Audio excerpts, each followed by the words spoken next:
लगातार 108 शादियों का वर्णन, कृष्ण सुदामा की मित्रता कथा तो बहुत है। आज समय के हिसाब से अब इधर उधर उलझना हो जाता है तो कथा में समय बढ़ जाता है। माता बहनों, भगवत प्रेमियों, आज ऐसा पुत्र न किसी को घर में दे जैसा राजा भीष्मक को बेटा बड़ा दिया। बोला खून की नदी बह जाएंगी, तलवारें चल जाएंगी, यदि किसी ने कोई भी यदि हमारी बहन की शादी की कहीं दूसरी जगह चर्चा चला दी, मैं स्वयं शादी करूंगा। राजा भीष्मक पूछने लगे शादी कहां करोगे? बोले तुमने यदि हमें पूछा तो मैं बताऊंगा। राजाओं में बड़ा राजा है, भूपालों में बड़ा भूपाल है, और वो कोई और नहीं, चंदेरी का मेरा साला ससपाल है पिताजी। अब बताओ इतना बड़ा मूर्ख कोई दुनिया में और होगा? जितना मूर्ख वो एक राजा का बेटा होते हुए इतना मूर्ख था, अपने साले के साथ शादी करने के लिए राजी होता है। व्यास पुत्र सुखदेव समझाने लगे राजा परीक्षित। एकदम राजा भीष्मक कहने लगे पागल, कम से कम तुझे ये पता होना चाहिए जवान संभाल के बात करता, शादी कर रहा है अपने साले के साथ में। बोले तो क्या हो गया? बोले जिसने अपनी बहन तुझे दी हो और उसकी नंद पूजनी होती है, कैसे भला तू शादी अपने साले के साथ कर देगा? रुको, मैं इतना मंद बुद्धि को बोलो, देखो पिताजी तुम्हें समझाते हो, किसी का लो तो उसका सब आया करके वापस करो। हमने उसकी बहन ले ली, हमें अपनी बहन देने में क्या परेशानी है? राजा भीष्मक कहने लगे अरे रुको, बिल्कुल तू पागल हो गया है, तुझे मालूम होना चाहिए कि ऐसा कभी रिश्ते हुए हैं, वो पूजनी होती है। रुकुम कहने लगा मैं कह रहा हूं भाई होगा, मैं अपने साले ससुराल के साथ शादी करूंगा। प्यारे भगवत प्रेमियों, आज उसी समय और इतना मंद बुद्धि का था, एकदम राजा भीष्म को धमकाने लगा और गद्दी पर बैठ गया। उसी समय में नाई ब्राह्मण को बुलाया, बोले वैसे तो समय भी लगाते लेकिन अब हम अपनी बहन की शीघ्र शादी करेंगे। और प्यारे भक्त तो एकदम गद्दी पर बैठ कर चिट्ठी लिखने लगा। वो रुकुम बोल अब मैं 15 दिन के अंदर अपनी बहन की शादी करूंगा। ऐसा पुत्र नहीं होना चाहिए भगवत प्रेम में।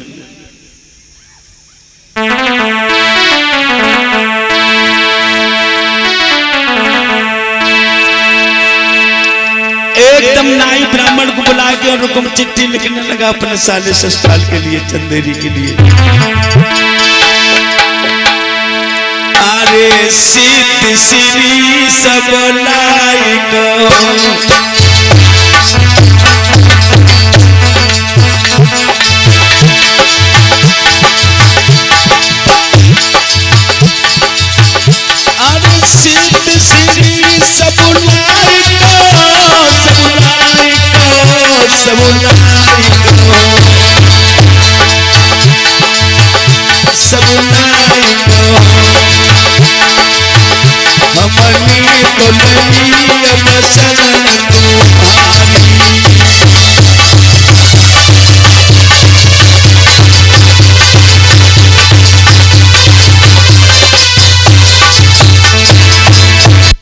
और चिट्ठी लिखी है रुकुम ने। प्यारे भगवत प्रेमियों,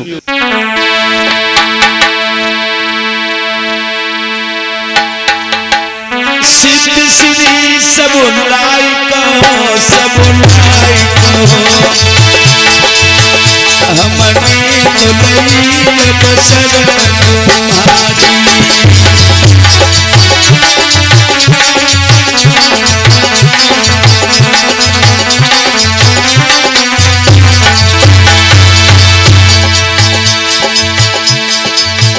और गलती मेरी माफ करो, माफ करो, मैंने द्वार बदली 1000 नकारी।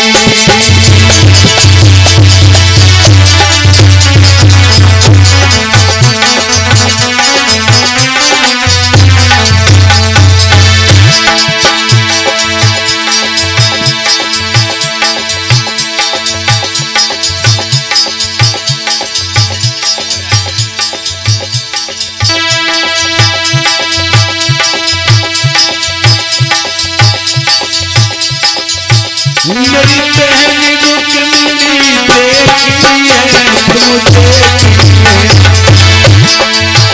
जग सूरत चंद्रमा से प्यारी।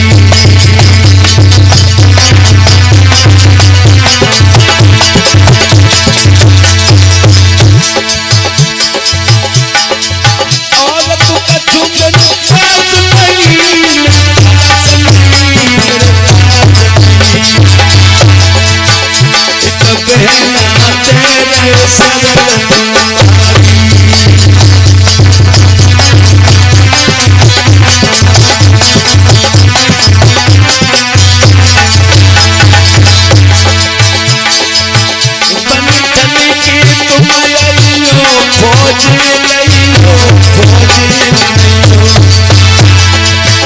सरल सेना मथुरा से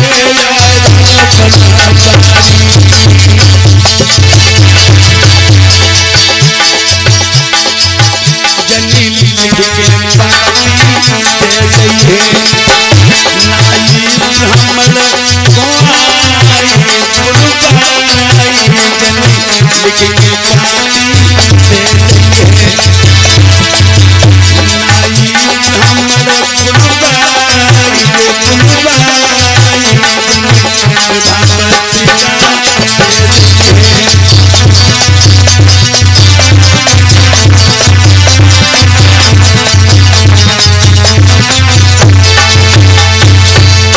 एकदम लिख करके पत्र नाई ब्राह्मण को दिया कि जाओ सीधे चंदेरी में मेरे शिषपाल को दे देना और कह देना सारी सेना फौज लेकर के आए, अकेले न चले आए, मजबूती से आए, क्योंकि यहाँ द्वारका से कृष्ण आ रहा है। मुझे ऐसी शंका है। प्यारे भगवत प्रेमियों, एकदम नाई ब्राह्मण चल दिए, पत्र लेकर के आपस में चर्चाएं करते हुए जा रहे हैं। नाई ब्राह्मण सोच रहे हैं, नाई ब्राह्मण, नाई बोलो ब्राह्मण से कि पंडित जी एक बात बताओ। बोले क्या?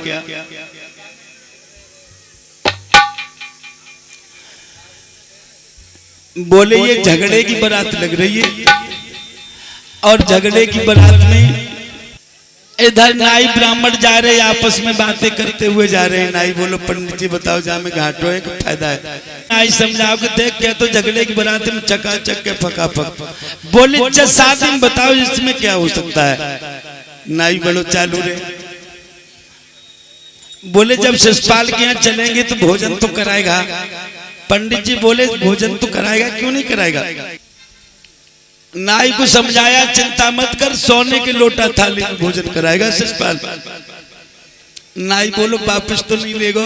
बोले राजा लोग कभी वापस नहीं लेते हैं, जिस बर्तन में भोजन कराते हैं वो बर्तन दे देते हैं।